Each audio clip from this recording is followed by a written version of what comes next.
castelo forte é o nosso Deus. Meus queridos, nós vamos abrir a palavra de Deus. Os irmãos perceberam já pela nossa liturgia que o nosso tema é comunhão ou união. A nossa união em Cristo Jesus. Unidos a Cristo Jesus, nós estamos também unidos uns aos outros, num mesmo corpo, né? Numa mesma comunidade, a igreja do Senhor Jesus Cristo. É, portanto, este um grande privilégio. E nós devemos reconhecer esse privilégio, devemos louvar a Deus por ele. Agora devemos entender também as implicações de pertencer à igreja, de pertencer ao corpo de Cristo, de preservar essa unidade que foi criada pelo Pai, pelo Filho e pelo Espírito Santo. A nossa unidade com Cristo, com o Pai, através de Cristo e pelo Espírito, e de uns com os outros também, pelo Pai, o Filho e o Espírito Santo. Devemos celebrar isso, né? E devemos nos empenhar por preservar essa unidade. É o grande desafio que Paulo apresenta aos crentes da igreja de Éfeso e a todos nós, né? Nesse texto que nós leremos, que é Efésios capítulo 4. Abra sua Bíblia em Efésios capítulo 4 e nós leremos primeiramente os 6 primeiros versículos. Efésios capítulo 4, os versículos 1 a 6. A minha versão ela é um pouco diferente, é a nova NAA, então os irmãos vão perceber uma pequena diferença, mas penso que é importante também até para a compreensão do texto bíblico, né? As traduções nos ajudam muito, às vezes, a compreender algumas palavras que são complicadas numa tradução, na outra tradução são um pouco mais fáceis de compreender, isso nos ajuda a compreender o texto. Mas é claro que quem nos ilumina para compreender a palavra é o Espírito Santo, né? O texto nos diz assim: por isso eu, prisioneiro no Senhor, peço que vocês vivam de maneira digna da vocação que foram chamados, com toda a humildade e mansidão, com longanimidade, suportando-vos uns aos outros em amor, fazendo tudo para preservar a unidade do Espírito no vínculo da paz. Há somente um corpo e um só Espírito, como também é uma só a esperança para a qual vocês foram chamados.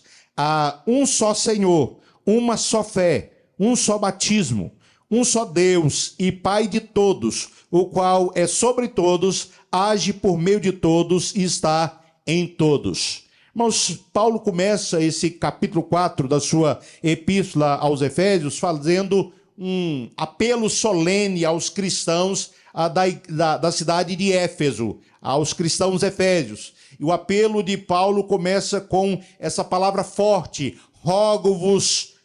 Rogo-vos. Essa palavra ela pode ser e tem sido traduzida em algumas versões no sentido de exortar, exorto-vos. Mas aqui a tradução escolhida foi rogar, rogo-vos. E esta é uma tradução forte. Paulo, o apóstolo, porque ele vai dizer neste primeiro versículo ainda: rogo-vos, pois eu. Este eu é enfático, é o apóstolo Paulo, o grande apóstolo Paulo, aquele que foi instrumento de Deus para a plantação dessa igreja, que está se dirigindo àqueles irmãos que são fruto do seu trabalho evangelístico, está se dirigindo a eles para fazer a eles um apelo veemente, um apelo solene, como povo de Deus, como igreja do Senhor Jesus Cristo. E este apelo, dirigido por Paulo àqueles irmãos lá no primeiro século, é o mesmo apelo que Paulo, pela palavra que lemos, através da palavra que lemos, da carta escrita por Paulo, pela ação do Espírito Santo, nos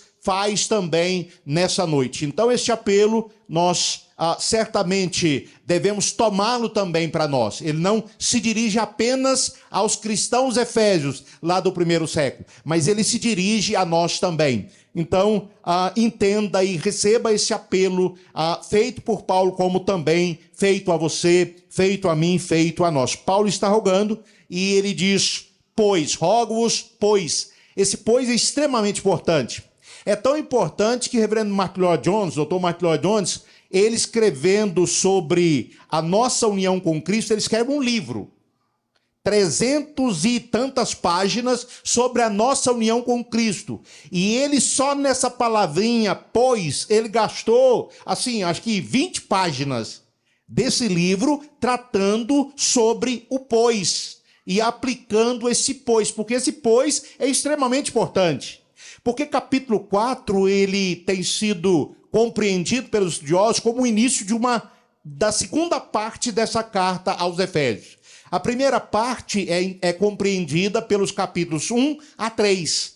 É onde Paulo ele apresenta a doutrina, onde nós temos os indicativos. A partir do versículo 1 do capítulo 4, Paulo começa os imperativos. Ele começa agora as exortações, começa a aplicar aquilo que ele ensinou, que ele mostrou nos capítulos 1 a 3. Então, Efésios seria dividido em duas partes, conforme alguns estudiosos, capítulos 1 a 3, primeira parte, e capítulos 4 a 6, a segunda parte desta carta. Primeira parte, doutrina, a segunda parte, aplicação prática. Primeira parte, teologia, segunda parte, implicações desta teologia apresentada pelo apóstolo Paulo nos primeiros capítulos. Então, esse pois liga tudo que Paulo disse antes ao apelo que ele vai fazer agora aos cristãos efésios. Com base em tudo que ele disse antes, ele vai agora fazer esse solene apelo aos cristãos efésios. Nos capítulos 1 a 3, Paulo mostra o desenrolar do plano de Deus da história, do plano eterno de Deus na história. Através de Cristo Jesus, que veio a esse mundo, que morreu na cruz do Calvário, que ressuscitou dentre os mortos, Deus está criando algo extremamente novo, completamente novo. Ele está criando uma nova vida. Nós estávamos mortos em nossos delitos e pecados. Todos estávamos mortos em nossos delitos e pecados. Mas Deus em Cristo, através de Cristo, por meio de Cristo, nos deu vida juntamente com Cristo, e pela graça de Deus em Cristo, nós somos salvos. Então Deus nos deu vida, a nós que estávamos mortos. Então Paulo fala de uma nova vida, fala de mortos, de alienados, que agora são aproximados de Deus por Cristo Jesus, ou através de Cristo Jesus, pelo sacrifício de Cristo Jesus. Mas Deus não está criando apenas uma nova vida, dando apenas uma nova vida para pessoas que estão mortas. Deus está também em Cristo, através de Cristo, criando uma nova sociedade, uma nova comunidade. Assim como Deus no Antigo Testamento tinha o povo, ou estabeleceu o povo de Israel, para ser o instrumento que congregaria, como de fato congregou, o povo eleito de Deus, o povo escolhido de Deus, o povo que era propriedade exclusiva de Deus, que tinha como missão proclamar as virtudes do seu Deus. Agora, em Cristo Jesus, Deus está criando um novo povo. No Antigo Testamento, o povo de Deus era o povo judeu. Agora, em Cristo Jesus, Deus está criando uma nova comunidade. Ele está criando um novo povo. E essa nova comunidade que Deus está criando em Cristo Jesus, ela é composta de judeus e ela é composta de gentios. Ela é composta de pessoas de todas as línguas, tribos, povos e nações. É uma igreja universal. Não é do reino de Deus, não. É a igreja universal do Senhor Jesus Cristo. Deus, então, está criando a sua igreja. Aquela igreja que Cristo fala que ele há de estabelecer, ou que ele estabeleceria, de fato, estabeleceu. É isso que Deus está criando em Cristo Jesus. E Deus colocou Jesus como cabeça dessa igreja. Jesus é o cabeça dessa igreja, desse corpo, dessa nova comunidade. E é isso que Paulo está falando nos primeiros capítulos. E ele deixa bem claro, olha, eu fui chamado para trazer a vocês esta compreensão, ou para que através de mim Deus revelasse a vocês o que ele está fazendo, para mostrar quem vocês são, qual é o propósito de Deus para a vida de vocês. Ele deu uma nova vida, ele agora congrega vocês numa nova comunidade, não Israel antigo, mas um Israel espiritual, que não é só de judeu, é de gentio, para que Deus seja glorificado por pessoas de todas as línguas, povos, tribos e nações. Como isso fica bem claro no Antigo Testamento. E Paulo chama isso de um mistério de Deus. Porque no Antigo Testamento já deixa bem claro esse propósito de Deus. Quando pessoas que não são judias, elas são absolvidas pelo povo de Israel. Elas são admitidas. Raabe, por exemplo, era uma meretriz e ela se uniu ao povo de Israel pela fé. Ela passa a viver no meio do povo de Israel. Você vê que Ruth também, ela não era judia, ela era moabita. E ela também, ela foi admitida no meio do povo de Israel. E já nos Salmos nós encontramos Deus deixando bem claro: louvem ao Senhor, louvem-no todos os povos. Deus chamando todos os povos para louvar a Ele. Pessoa de todas as línguas, tribos, raças e nações para louvar a Ele. Esse é o plano de Deus, porque Deus criou o homem para a sua glória. Pelo pecado o homem se afastou de Deus e da glória devida a Ele, mas Deus está chamando o homem de volta à sua posição, ao seu ponto de partida, a volta a Deus, a glorificar a Deus. E esse é o objetivo de Deus, para Ele ser glorificado, para Ele ser exaltado por pessoas de todas as línguas, povos e nações. Esse é o plano, esse é o propósito de Deus. E aí, depois de mostrar que ele foi chamado para pregar esse evangelho para os Efésios, Paulo ora para que eles compreendam quem eles são e qual é o propósito de Deus para a vida deles. E para que eles vivam de acordo com esse propósito, para que cada um viva dia a dia, diariamente, dentro desse propósito de Deus, compreendendo o propósito de Deus para a vida deles e vivendo dentro do propósito de Deus. E o povo de Deus tem como missão. Pedro fala sobre isso, usa expressões que foram usadas no Antigo Testamento, aplicadas a Israel. No Novo Testamento, nós vemos Pedro aplicando isso à igreja. No capítulo 2, ele fala, usa as mesmas expressões: sacerdócio real, nação santa, povo de propriedade exclusiva de Deus. E ele então diz, a fim de proclamares as virtudes daquele que vos chamou das trevas para a sua maravilhosa luz. Vocês que antes não tinham alcançado misericórdia, mas que agora alcançaram misericórdia. Vocês que não eram povo de Deus, mas agora são povo de Deus. Veja que grande privilégio. Deus nos fez seu povo. Deus nos fez seu povo. Nós somos o povo de Deus. E temos que compreender que este é um grande privilégio. E temos que compreender as implicações desse privilégio que nós temos. E aí no capítulo 4 até o capítulo 6, Paulo vai falar das implicações. Ele ora no final do capítulo 3 para que eles compreendam isso. E ele ora também para que esse compreender não seja tão somente um compreender intelectual, mas seja um compreender total, que afete os sentidos, ou que abarque os sentidos, as emoções, a razão, o intelecto, todo o ser humano, todas as forças, ser humano com todas as suas forças, com toda a totalidade do seu ser, compreenda as implicações do ser igreja, do plano de Deus para a nossa vida, para a vida dessa nova comunidade que ele estabeleceu. E aí Paulo passa a falar agora no capítulo 4 sobre os novos padrões dessa nova comunidade, do crente que recebeu vida, porque estava morto, recebeu vida, está vivo espiritualmente, agora ele está em comunhão com Deus, agora ele pode glorificar a Deus, ele pode servir a Deus, ele pode fazer boas obras que glorifiquem a Deus. Interessante que no versículo 10 do capítulo 2, Paulo diz que nós somos feituras dele. Essa palavra é uma palavra maravilhosa, né? Poema. Nós somos o poema de Deus. Você é o poema de Deus. A obra-prima de Deus. Uma obra realizada pelo o Criador do universo. Sim, você é essa obra. Você estava morto, Deus te deu vida. Para que você agora, vivendo, glorifique a Deus. Vivendo, viva para Ele. Como diz Paulo, um morreu por todos, para que agora, aqueles que vivem, não vivam mais para si mesmo, mas vivam para aqueles que por ele morreu, para Cristo Jesus. Por isso que Paulo diz, eu já não vivo, mas é Cristo quem vive em mim. E esse meu viver na carne agora, eu vivo para a glória de Cristo. Para mim viver ou morrer, não faz diferença.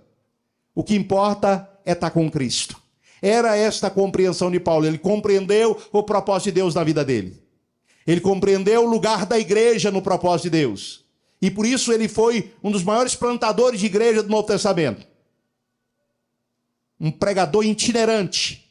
Porque ele dizia, ai de mim se eu não pregar o evangelho.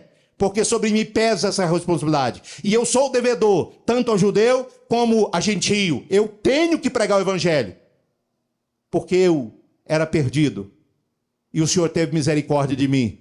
E o Senhor me resgatou, o Senhor me deu vida. E agora eu vou usar essa vida que Ele me deu e eu vou gastá-la para Ele. Dedicando a Ele, ao trabalho dEle, à obra dEle. Eu digo para os irmãos, quando eu vejo um homem desse, quando eu leio a respeito de um homem desse e de outros homens da história, eu fico envergonhado. Eu fico envergonhado. Como estes homens deram tudo de si em favor do Evangelho. E como hoje nós estamos acomodados. É porque nós não temos compreendido o que significa ter recebido nova vida em Cristo Jesus. Nós não temos compreendido o que é ser igreja. Qual é a nossa missão como igreja, como povo de Deus? Nós temos sido como Israel. Israel deveria ser luz para as nações. Mas Israel não foi luz para as nações. Não foi luz para as nações. E, infelizmente, irmãos, também muitas vezes nós como igreja não temos sido luz. Nós não temos espargido a luz de Cristo. Não luz própria nossa, porque nós não a temos, mas a luz de Cristo em nós. Nós temos que espargi-la. Nós somos luzeiros. Nós somos candelabros. E o candelabro é um recipiente onde se coloca as velas, as lâmpadas, para que elas sim possam iluminar. Nós somos esses candeeiros. Cada um de nós, todos nós, a igreja, para que através de nós, Cristo possa, ou a luz de Cristo possa ser espargida, lançando fora as trevas. Nós estamos no mundo que está em trevas. E somos a luz. E devemos iluminar este mundo. Nós somos o sal que deve preservar o sabor, que deve preservar. Porque o sal, ele preserva as propriedades da carne, como era usado antigamente. E nós também, como cristãos, devemos preservar. Mas nós não temos agido como sal, nós não temos agido como luz para vergonha nossa.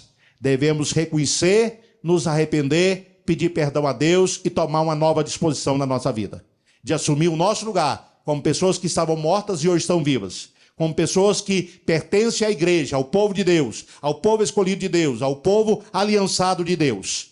Povo que Deus ama e por quem Cristo morreu para apresentar a si mesmo, santo, glorioso, sem mancha, sem ruga, mas glorioso no dia da sua volta. Como a noiva de Cristo, precisamos nos ataviar. Uma igreja do Senhor Jesus Cristo. Mas a não compreensão disso é que nos leva à negligência, é que nos leva à apatia, é que nos leva ao acomodamento. E nós precisamos ouvir a palavra de Deus, porque é o instrumento que Deus usa para nos despertar. E essa apatia, ela está relacionada à falta de leitura da palavra e estudo da mesma. A falta de oração. Falta de oração. A gente vê na igreja, durante a semana, o reverendo Henry Jabi falou que aqui em torno de 40 irmãos participam da reunião de oração, do estudo bíblico. Eu vou dizer que isso é motivo de tremenda gratidão a Deus. Porque na maioria das igrejas, o número de pessoas que participam na reunião de oração é muito pequeno. E também no estudo bíblico. Os crentes não estão orando, os crentes não estão lendo a Bíblia.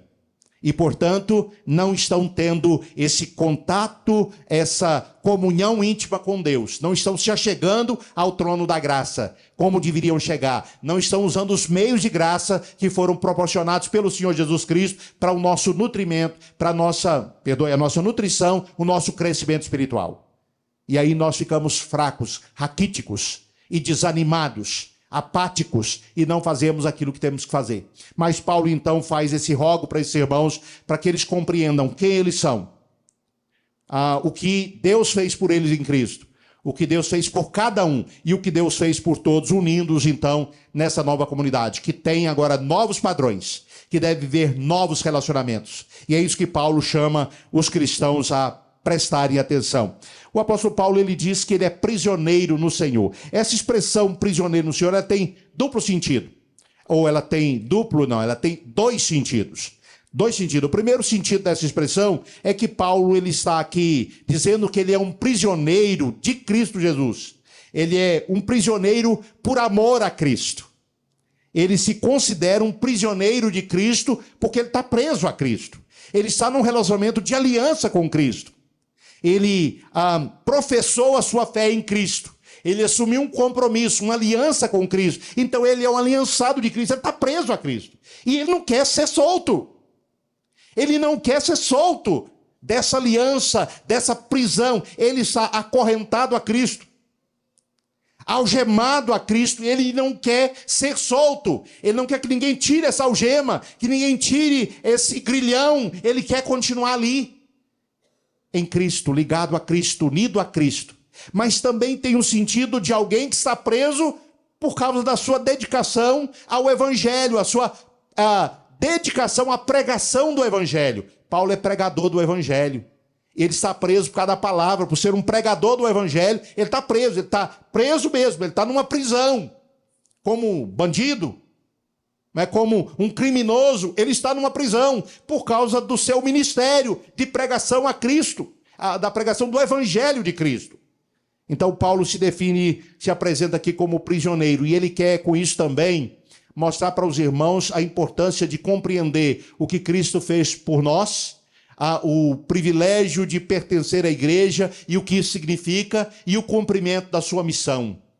Ele quer dizer o seguinte: olha, eu, apóstolo, estou ligado a Cristo, algemado a Cristo pelos laços da aliança com Ele, professei a minha fé nele, estou ligado a Ele, e eu estou preso por causa da minha fidelidade a Ele, por causa do ministério que eu tenho desenvolvido, que é a pregação do Evangelho. E eu gostaria que vocês se lembrassem disso, e que isso servisse de motivações para vocês. É claro, Cristo é o nosso modelo, mas nós temos exemplos. O apóstolo Paulo nos chama a ser imitador dele, como ele era imitador de Cristo Jesus. Não era imitador de Paulo, o homem, mas era imitador de Paulo quanto à sua disposição de se gastar por causa de Cristo Jesus. Esse é o modelo que ele estabelece, de alguém que se gasta por causa de Cristo Jesus. E é esse homem, então, que está pedindo: andem de modo digno da vocação a que vocês foram chamados. Andem de modo digno da vocação a que vocês foram chamados. A dignidade da vida cristã, segundo o reverendo John Stott, ou o pastor John Stott, a dignidade da vida cristã só pode ser determinada pela natureza da chamada divina.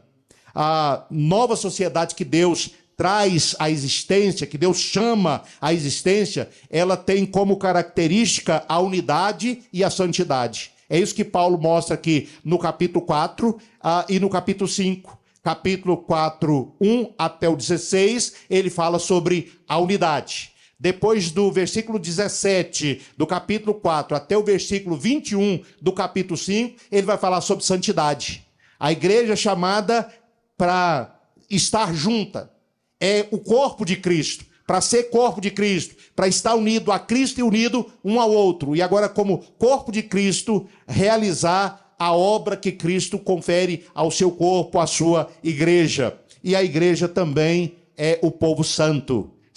Unidade e santidade são marcas da verdadeira igreja, marcas da igreja do Senhor Jesus Cristo. E esse é o chamado de Paulo para que nós vivamos desta maneira, vivamos em unidade e vivamos em santidade. Então, viver de modo digno da vocação é viver em unidade, é viver em santidade, é viver em pureza, dedicando a sua vida a Cristo, santificando a sua vida e vivendo esse relacionamento em Cristo Jesus, por amor a Cristo, por causa do amor de Cristo.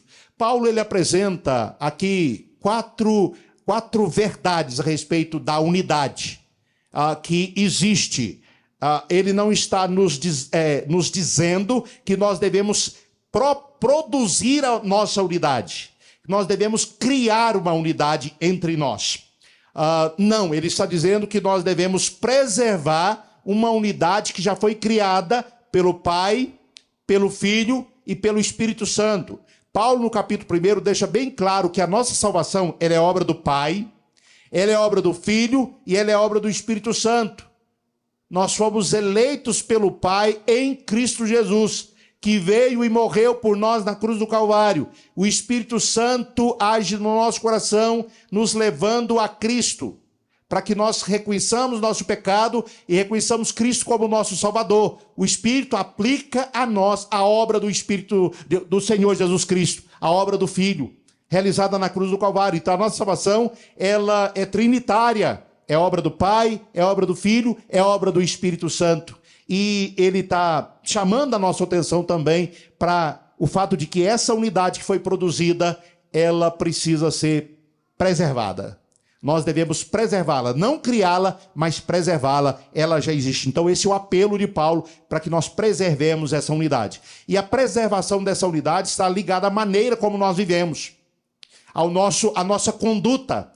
E essa conduta da qual Paulo está falando é uma conduta coerente com o caráter, com o novo caráter, com o caráter transformado. Sabe por quê? Porque Paulo vai dizer...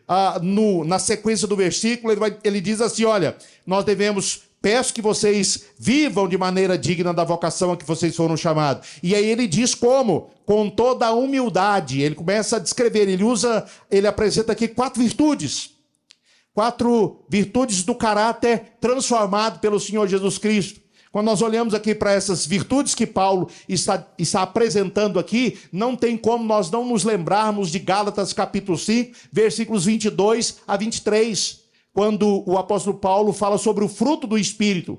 Não são frutos do Espírito, é singular, fruto do Espírito. São partes de um mesmo fruto, né? Então ele usa aqui virtudes cristãs, virtudes produzidas pelo Espírito Santo no coração daquele que foi regenerado. Então, aquele que foi regenerado, ele está unido a Cristo, ele está unido àqueles que estão unidos a Cristo, e este aí, então, ele tem condições de preservar a unidade. Porque uma pessoa que não foi regenerada, ela não tem nenhuma condição de estar unida com ninguém. Unida no sentido que nós estamos tratando, essa união real, verdadeira, produzida pelo Senhor Jesus Cristo, pelo Espírito Santo em nós, a verdadeira união. Não é só estar junto, não. Não é estar junto. Muitas vezes, as pessoas do mundo, às vezes, são mais juntas do que nós. Juntas num churrasco, juntas numa boate, juntas num boteco, se juntam em muitos lugares, mas não se juntam com o propósito, não se unem com o propósito que nós nos unimos, que é glorificar a Deus. Quer prestar a Deus o nosso culto, oferecer a Deus o nosso culto, louvor e adoração por tudo aquilo que Ele fez por nós em Cristo Jesus. Essa verdadeira unidade que nos torna corpo de Cristo. Quem está no boteco agora não é corpo de nada.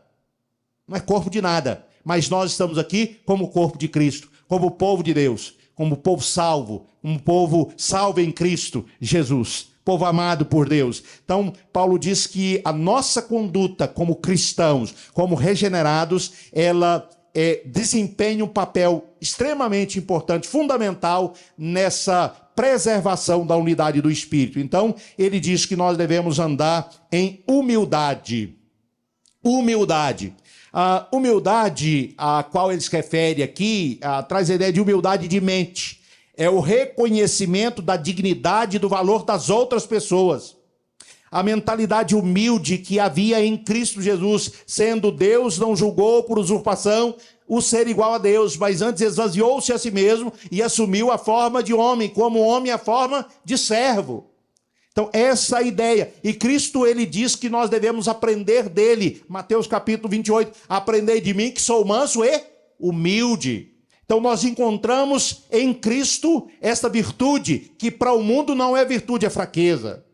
Humildade para o mundo é fraqueza, mas o cristianismo tornou a humildade uma virtude. Cristo tornou a humildade, que para os gregos era um sinal de fraqueza, Cristo a tornou em uma virtude. Humildade, então, é reconhecer a dignidade e o valor das outras pessoas. E humildade, então, é essencial à unidade. Não tem como haver unidade se não houver humildade. É por isso que somente aqueles que são regenerados e são humildes, porque foram regenerados, porque aprendem de Cristo ser humilde, pode preservar esta unidade. Então, a unidade depende de você praticar ou de você evidenciar esse caráter transformado sendo humilde, reconhecendo e valorizando a dignidade das outras pessoas, o valor das outras pessoas. Não sendo orgulhoso.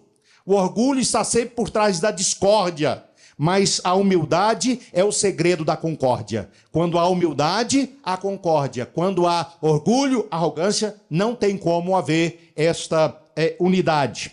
Ao invés de fazer tudo para obter o respeito das outras pessoas, o que é orgulho, a busca pelo respeito próprio, nós deveríamos, pelo contrário, darmos o nosso respeito, o nosso reconhecimento às outras pessoas, ou respeitarmos as outras pessoas. Ao invés de buscarmos somente o nosso respeito, ou para que as pessoas nos respeitem, nós deveríamos respeitar as outras pessoas. Tratar as outras pessoas com respeito, valorizando-as. Não exigindo que elas nos valorizem, mas valorizando-as, para que elas, ao se verem valorizadas, possam também nos valorizar. Cristo diz que nós devemos tratar as pessoas como nós gostaríamos de ser tratados. Então, nós estamos muitas vezes, a maneira como nós tratamos uns aos outros, nós estamos dizendo para o outro como é que ele deveria nos tratar. Como é que ele deveria nos tratar. Um filho orientando a sua mãe, que estava tendo um tratamento errado em relação ao seu pai, disse para aquela mãe o seguinte: olha, mãe, a maneira como a senhora está tratando o nosso pai está dizendo para nós como é que a senhora quer que a gente a trate quando a senhora cair da mesma situação. A maneira como a senhora está tratando o papai está ensinando para nós como é que nós devemos tratar a senhora quando a senhora estiver na mesma situação.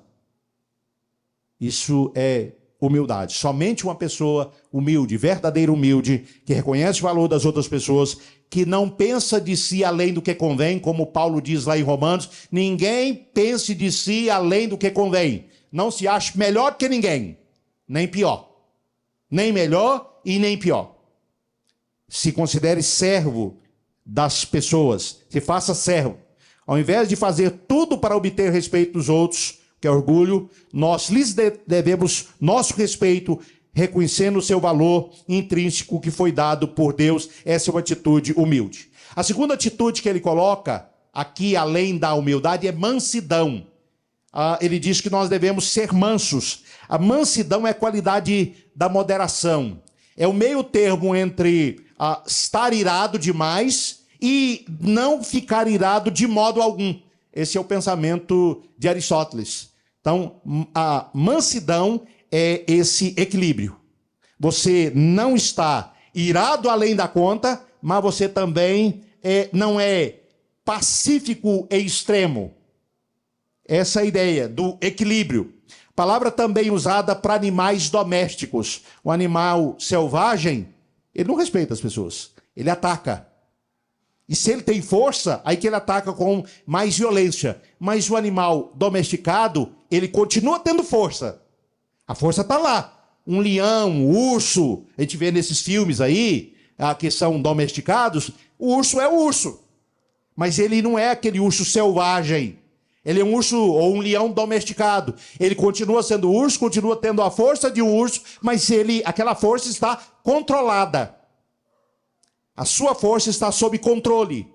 Irmãos, e quem controla a nossa força não somos nós mesmos, é o Espírito Santo de Deus. Mansidão é um fruto do Espírito, somente o Espírito Santo controla a nossa força e pode nos dar esse equilíbrio. Então, não é sinônimo de fraqueza a mansidão. Pelo contrário, é a suavidade dos fortes, cuja força está sob controle. É a qualidade de uma personalidade forte que, mesmo assim, é senhora de si mesma e serva das outras pessoas. Essa é uma pessoa mansa. É a ausência de disposição de requerer ou de exigir os seus direitos, seja na presença de Deus, seja na presença dos homens. Essa é uma pessoa mansa. E o apóstolo Paulo diz também nesse texto que uma outra virtude que devemos ter é a atitude da longanimidade, da paciência. Nós devemos aguentar com paciência pessoas provocantes. E mais uma vez nós temos Cristo como esse nosso modelo. Ele, como diz Isaías, como ovelha muda, foi levada perante os seus tosqueadores e não abriu a sua boca. Como eu disse para Pedro: Pedro, se eu abrisse a boca agora e se eu rogasse o Pai mandaria legiões de anjos e me livraria dos homens. Mas Cristo, ele não usa esse argumento, ele não usa esse artifício, ele não faz isso, porque ele sabia que estava morrendo pela minha salvação e pela sua salvação. Ele foi levado perante os seus algozes, foi arrastado e ele não abriu a sua boca. O Senhor Jesus Cristo, ele foi longânimo, ele aguentou com paciência pessoas provocantes, né? Como Deus em Cristo nos considera, nós devemos também assim considerar as pessoas. A ideia, irmãos, é que nós devemos ser misericordiosos uns com os outros, porque nós recebemos misericórdia de Deus e devemos ser misericordiosos. Quando nós oramos conforme o Senhor Jesus Cristo nos ensinou, nós dizemos: Pai, perdoa as nossas dívidas, assim como nós perdoamos aos nossos devedores. Estamos dizendo: Deus, seja misericordioso comigo, assim como eu sou misericordioso com o meu irmão, com o meu familiar.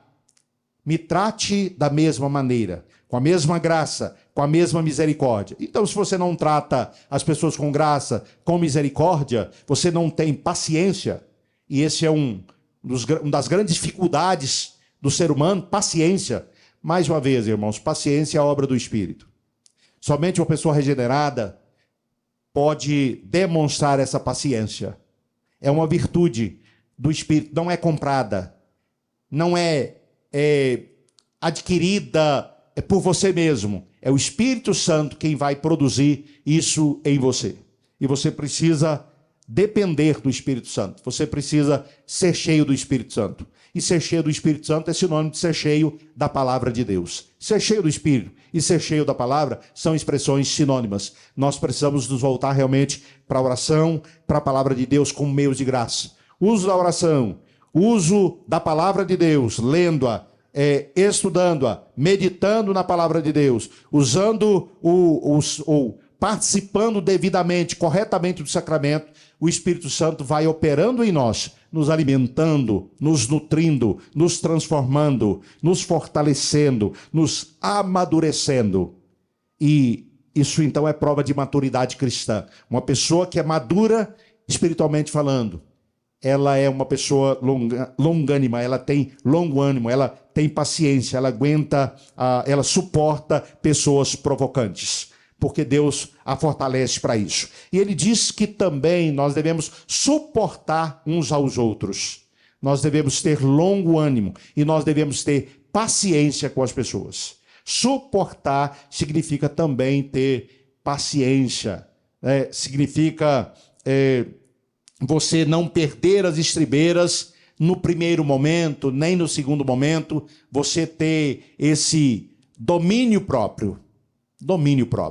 Mas é algo que somente o Espírito Santo pode produzir. Se nós não temos esta paciência, se nós não temos esse domínio próprio, essa capacidade de suportar uns aos outros, nós não vamos ter capacidade de preservar a unidade do Espírito. Então nós precisamos possuir essas virtudes. E a última que ele fala, que ele apresenta, que fecha as outras, da qual as outras todas dependem, é o amor. Porque ele diz que o amor, então, é a qualidade final. Abrange as 4 qualidades anteriores. E é a coroa e a soma de todas as virtudes. Então, essas aqui são pedras fundamentais da unidade cristã. A humildade, a mansidão, a longanimidade, o suportar uns aos outros, o amar de verdade, amar a Cristo e amar aquele que é amado por Cristo. E viver, então, como a família de Deus. E nós temos que ter essa compreensão e temos que ter esta conduta. Ou seja, nós precisamos viver as virtudes cristãs, exibindo, demonstrando essas virtudes cristãs. Interessante que isso tem a ver com mostrar a imagem de Deus, refletir a imagem de Deus, que está sendo restaurada em nós, em Cristo Jesus, pelo Espírito Santo, através da palavra. É se parecer com Cristo. Não é disso que se trata, não é isso que Deus está fazendo comigo e com você, nos conformando à imagem de Cristo? Todas as virtudes estavam presentes em Cristo Jesus. Ele refletia a imagem de Deus para as pessoas. E tendo em nós, apresentando em nós essas virtudes, nós também estaremos refletindo a imagem de Deus para as outras pessoas. E depois de assim apresentar, depois de assim falar, o apóstolo Paulo, ele procura deixar bem claro o caráter, ou a essência dessa unidade, ou a base dessa unidade. Ele nos chama a preservar essa unidade. E ele fala que nós preservamos isso a partir da nossa conduta, né? De exibir a nossa vida transformada em Cristo Jesus, ou demonstrar aquelas virtudes que estão presentes na nossa vida pela ação do Espírito Santo em nós. Então ele diz que esta unidade, ela é produzida pelo Pai, pelo Filho e pelo Espírito. E aí ele vai dizer que existe um só corpo, porque existe um só Espírito. É o Espírito Santo que cria um só corpo. Ele fala que existe uma só esperança, uma só fé e um só batismo, porque só tem um Senhor, e o Senhor é o Senhor Jesus Cristo. E ele diz que só existe um Deus que está em todos, que age no meio de todos, e é Pai de todos. Então veja, você invertendo essa ordem aí, você diz assim: existe uma família, e nós somos a família de Deus, fomos adotados como filhos, pertencemos à família de Deus. Existe uma só família porque tem um só Pai. Deus é o seu Pai e Deus é o meu Pai.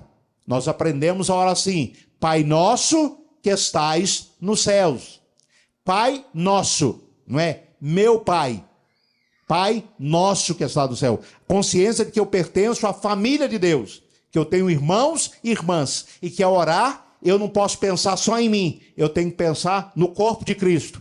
Eu tenho que pensar na igreja. Eu não posso ser egoísta. Eu não posso querer só para o meu prazer. Eu devo buscar o favor de Deus em favor do povo de Deus. Isso me beneficia tremendamente e beneficia aos meus irmãos. Então nós precisamos compreender que só tem um Pai e, portanto, tem uma família. Ele diz que tem uma só fé, um só batismo, uma só esperança, porque tem um só Senhor. Nós somos batizados em nome do Pai, do Filho e do Espírito Santo. Olha, eu fui batizado em nome do Pai, do Filho e do Espírito Santo. Quem aqui não foi batizado em nome do Pai, do Filho e do Espírito Santo? Olha, todos nós fomos. Olha, então nós temos uma só fé que nós professamos, não é? Nós temos um só Senhor, que é o Senhor Jesus Cristo. Nós recebemos o mesmo batismo, em nome do Pai, do Filho e do Espírito Santo. Olha, nós temos tudo isso em comum. Nós pertencemos à família. Nós pertencemos ao povo de Deus. Jesus é o meu Senhor e é o seu Senhor. E o meu Senhor e o meu Senhor, o seu Senhor e o meu Senhor, nos manda viver como povo dele, como corpo dele, como família dele. Mas tem um só corpo, que é a igreja, que é o corpo de Cristo, porque tem um só Espírito. Então, o mesmo Espírito que te uniu ao corpo de Cristo, me uniu ao corpo de Cristo e nos tornou corpo de Cristo. É o Espírito Santo quem cria o corpo de Cristo. Então, é o Pai, o Filho e o Espírito Santo que nos torna um só corpo. E a união do Pai, do Filho e do Espírito, ela é inquebrável, indivisível. Nós não podemos quebrá-la. Os homens maus não podem quebrá-la, os demônios não podem quebrá-la. A unidade criada pelo Pai, pelo Filho e pelo Espírito Santo na eternidade e realizada no tempo e no espaço e aplicada a nós, ninguém a pode quebrar. Mas, pastor, mas ninguém pode quebrar porque nós temos tantas denominações. Essa unidade da qual está sendo dita é uma unidade invisível. Deus não tem várias igrejas. Deus tem uma única igreja. Tem uma única igreja. E essa única igreja é composta de crentes que estão espalhados nas várias denominações que nós temos, verdadeiras denominações, igrejas verdadeiramente evangélicas, né? Crentes verdadeiros que professam a fé em Cristo Jesus e recebem o batismo cristão em todas as comunidades, igrejas verdadeiramente evangélicas. Nós temos várias denominações, várias comunidades locais, mas a igreja de Cristo é uma só. Cristo não tem várias igrejas. Existem várias comunidades locais e Cristo tem a igreja de Cristo é composta de crentes que estão espalhados por todas essas comunidades. E como o reverendo Wendel nos falou, existem pessoas que pertencem à igreja que ainda não estão na igreja, que virão pelo chamado de Cristo através da minha pregação e da sua pregação. Então, para aquelas pessoas que são da igreja, que pertencem à igreja, mas ainda não estão na igreja, nós temos que pregar o evangelho para elas. Nós temos que chamá-las para elas virem ser igreja conosco. E esse é o plano de Cristo para a sua igreja, para que ela chame outros que ainda não fazem parte dela para ser igreja, para ser corpo de Cristo. É missão minha, é missão sua. Ser igreja não é só se reunir para estudar a Bíblia na escola dominical, reunir na terça-feira para orar, reunir na quinta-feira para estudar a Bíblia, no domingo à noite para cultuar a Deus. Ser igreja é pregar o evangelho, é chamar outras pessoas para ser igreja, pessoas que estão no mundo. Para que Deus, através da pregação do evangelho, toque no coração delas pelo seu espírito e as tire das trevas e as transporte para o reino do Filho do seu amor, para o reino da luz. Então é nossa missão pregar o evangelho. E depois de falar então que a unidade ela deve ser preservada por nós, de falar desse caráter indestrutível da unidade, da verdadeira igreja, do verdadeiro corpo de Cristo, que é uma só, Paulo parece mudar de assunto, porque ele passa a falar de diversidade. Ele passa a falar de diversidade. Então nós temos a unidade, mas nós temos também a diversidade. Parece paradoxal. Ele está falando de unidade e agora passa a falar de diversidade. Mas é por isso que ele começa com unidade. Para mostrar que a igreja de Cristo é um só corpo. É uma só família. É um só povo. Mas unidade não significa uniformidade. Você sabe o que é uniformidade? Todo mundo estaria aqui agora de terninha azul, gravata azul igual eu. Bonito assim, bem vestido, né? Bem vestido igual eu. Todo mundo assim. Quem não tivesse assim não podia entrar. Isso é uniformidade. Não é unidade. É uniformidade. Mas o que Paulo está falando não é isso. Ele está falando que existe unidade. Mas dentro dessa unidade, para enriquecer essa unidade, existe diversidade. E essa diversidade é demonstrada não só nos diferentes temperamentos, nos diferentes gostos, mas ela é demonstrada através dos dons. Cristo concedeu dons à sua igreja. A cada um de nós. Cada crente tem, cada pessoa nascida de novo tem pelo menos um dom. Você tem pelo menos um dom. Você precisa orar a Deus e buscar compreender qual é o seu dom. E procurar desenvolvê-lo, exercê-lo para a glória de Cristo. Para a edificação do corpo de Cristo. O dom tem dois objetivos. Primeiro deles, glorificar a Deus. Segundo deles, edificar a igreja. Não tem outro objetivo. Glorificar a Deus, edificar a igreja e alcançar os perdidos. 3 objetivos práticos do dom espiritual. Você vai glorificar a Deus com o seu dom, exercendo. Você vai edificar a igreja com o seu dom. E você vai alcançar os perdidos com o seu dom. Por isso, Deus deu dons. Dons são capacitação do Espírito Santo de Deus para o desempenho dos serviços que são necessários ao crescimento, ao desenvolvimento do corpo de Cristo. Cantar não é dom. Cantar não é dom. A Bíblia não apresenta em nenhuma das listas de dom o cantar. Porque a distinção entre dom e talento natural é que talento natural o homem do mundo, o homem não regenerado tem também. O homem natural sem a regeneração, ele canta. Ele tem a habilidade de cantar, ele tem a habilidade de tocar, ele tem todas essas habilidades. São talentos naturais. Eu não tenho habilidade de cantar, não tenho habilidade de tocar instrumento nenhum, não toco nem cachorro. Mas Deus não me deu essa habilidade. Não me deu essa habilidade natural. Mas tem muitos a quem Deus deu. Agora, ele vai usá-la na igreja, capacitado pelo Espírito Santo de Deus, para glorificar a Deus, para edificar a igreja e para abençoar ou para evangelizar pessoas. Mas a Bíblia não apresenta o cantar, o tocar como uma habilidade. O dom é uma capacitação especial do Espírito Santo de Deus para o desenvolvimento de ministérios dentro do corpo de Cristo. Não é diferente de talento natural. Aí você vai ler as listas que Paulo estabelece aqui em Efésios, você vai ler Romanos, você vai ler 1 Coríntios, quando Paulo vai ser Pedro, Tito também fala sobre dons. As várias listas que Paulo apresenta sobre dom, você vai ver que em nenhuma delas ele menciona o dom de cantar, alguns que apresentam alguns outros dons aí que a Bíblia não menciona. Né? Confunde talento natural com dom espiritual. Somente o crente tem dom espiritual. É a capacidade, vamos dizer, o dom, no caso de quem tem o talento da música, é a capacidade de ministrar a igreja, de conduzir a igreja no louvor a Deus. Você usa um talento natural que você tem, que Deus te deu, o Espírito Santo te dá a capacidade de usar esse seu talento para a edificação da igreja, para a glória dele e para a edificação da igreja. Aí, essa habilidade usada pelo Espírito Santo de Deus se torna um dom. Mas o só cantar, o só tocar instrumento em si, não é um dom. É preciso que tenha, para servir ao corpo, é preciso que tenha esse direcionamento, essa capacitação do Espírito Santo de Deus. Aí sim, aí ele passa... Pessoa que tem habilidade de falar. Habilidade de falar não é dom. Oratória não é dom. O Espírito Santo pode usar a oratória.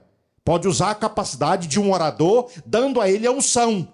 E aquele orador hábil, ungido pelo Espírito Santo de Deus, vai ser instrumento para convencer multidões. Mas a oratória não é, em si, um dom. Sem a capacitação do Espírito Santo de Deus. É preciso dessa capacitação do Espírito. Nós devemos buscar essa capacitação para que Deus nos use como instrumento para a edificação do corpo dele. Porque Paulo fala que o objetivo dos dons é que a igreja chegue ao pleno conhecimento de Cristo Jesus, chegue à estatura da plenitude de Cristo Jesus, como varão perfeito, para deixarmos de ser meninos agitados para um lado e para o outro por qualquer vento de doutrina. Mas Paulo também coloca a responsabilidade em nós quando ele diz que, seguindo a verdade e amor, nós devemos crescer em tudo naquele que é o cabeça, Cristo Jesus. De quem todo o corpo bem ajustado, bem consolidado, pelo auxílio de toda a junta, efetua o seu próprio aumento. Então os dons têm como objetivo o crescimento desse corpo. Não é para rivalizar. O meu dom é melhor do que o seu. Não, o meu é melhor do que o seu. Não, o meu está aí mais... Não, não é para isso. Em Corinto parece que tinha um problema de dons, né? Porque alguns achavam que eles falavam em língua, eles eram mais crentes do que o resto de tudo. Os espirituais de Corinto, alguns escritores assim, não, eu falo em língua, então você está lá no chulé. Eu que sou aqui o espiritual da igreja. Eles estavam, esses dons miraculosos, assim chamados, espetaculares, os colocavam em evidência. Os dons não foram dados para evidência própria, foram dados para evidenciar Cristo. Não é para a própria glória, é para a glória de Cristo. Meu irmão, se você vem aqui na frente, dá um show, você está no lugar errado, fazendo a coisa errada. Você tem que vir aqui na frente para conduzir a igreja no louvor a Deus. Se você é líder de uma sociedade interna, não é para sua promoção, é para a glória de Cristo e a edificação da igreja. Tudo que você fizer, tudo que te vier à mão para fazer, você tem que fazer para a glória de Cristo. Dependendo dele, visando glorificar o nome dele e edificar a igreja. Não existe lugar na igreja para promoção, para autopromoção. Os dons não foram dados para isso. E quando os dons são usados da maneira errada, acontece como em Corinto. Divisões. Eu sou de Paulo, eu sou de Pedro, eu sou de Apolo, eu sou de Cristo. Divisão na igreja. Os dons lá estavam dividindo a igreja. E os obreiros estavam dividindo a igreja. Não eles, né? Mas as pessoas que se envolveram ao redor deles, que criaram os grupinhos, as panelinhas. Isso não é igreja. A igreja de Cristo não está dividida em grupinhos, em panelinhas de preferência. Eu prefiro esse e aquele. Não existe isso na igreja de Cristo. Quando nós agimos assim e permitimos que isso aconteça no nosso meio, nós estamos prestando um desserviço à igreja. Nós estamos, na verdade, trabalhando para o diabo e não para Deus. Quando nós nos deixamos ser levados por esse pensamento e nos tornamos estopim ou instrumentos para que divisões aconteçam na igreja, nós não estamos trabalhando para Deus, para servir a Deus. Não estamos trabalhando para a edificação do corpo de Cristo, mas estamos ajudando Satanás. Servindo Satanás que quer destruir a igreja. meu querido, que você possa reconhecer que Cristo morreu por você na cruz do Calvário. Deu a vida dele por você. Trouxe vida a você que estava morto. Você tem que viver essa vida para a glória dele. Ele te colocou, ele te uniu ao corpo dele, à igreja. O Espírito Santo te colocou nessa igreja. Ele te deu dons. Ele te deu talentos naturais. Use esses dons, use esses talentos que você tem para a glória de Cristo.